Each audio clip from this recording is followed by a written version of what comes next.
তেখেতৰ পিতৃ 15 বছৰ এইখন অসমৰ মুখ্যমন্ত্ৰী আছিল, শাসন কৰিছিল তেখেতে।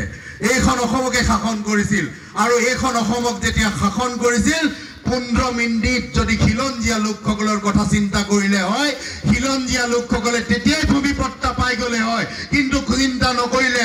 আপোনাৰ পিতৃ 15 বছৰ মুখ্যমন্ত্ৰী আছিল, একো কাম নকৰিলে। সেইকাৰণে আজি আমি এইবোৰ কাম কৰিবলগীয়া হৈছে। সেইকাৰণে মই কৈছো যে অন্তত আপুনি এইবোৰ চিন্তা বাদ দিয়ক।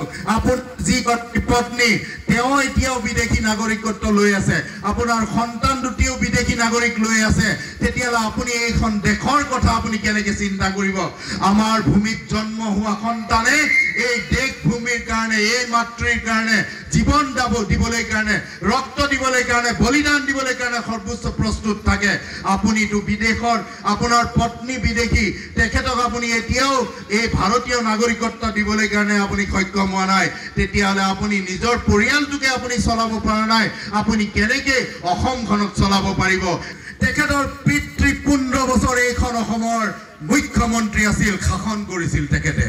এইখন অসমকে শাসন কৰিছিল আৰু এইখন অসমক যেতিয়া শাসন কৰিছিল 15 মিনিট যদি খিলঞ্জীয়া লোকসকলৰ কথা চিন্তা কৰিলে হয়, খিলঞ্জীয়া লোকসকলে তেতিয়াই ভূমিপট্টা পাই গ'লে হয়, কিন্তু চিন্তা নকৰিলে।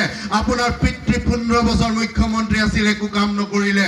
সেইকাৰণে আজি আমি এইবোৰ কাম কৰিবলগীয়া হৈছে। সেইকাৰণে মই কৈছো যে অন্তত আপুনি এইবোৰ চিন্তা বাদ দিয়ক। আপোনাৰ যি পত্নী তেওঁ এতিয়াও বিদেশী নাগৰিকত্ব লৈ আছে, আপোনাৰ সন্তান দুটিও বিদেশী নাগৰিক লৈ আছে, তেতিয়াহ'লে আপুনি এইখন দেশৰ কথা আপুনি কেনেকৈ চিন্তা কৰিব? আমাৰ ভূমিত জন্ম হোৱা সন্তানে এই দেশ ভূমিৰ কাৰণে, এই মাতৃৰ কাৰণে জীৱন দিবলৈ কাৰণে, ৰক্ত দিবলৈ কাৰণে, বলিদান দিবলৈ কাৰণে সৰ্বোচ্চ প্ৰস্তুত থাকে।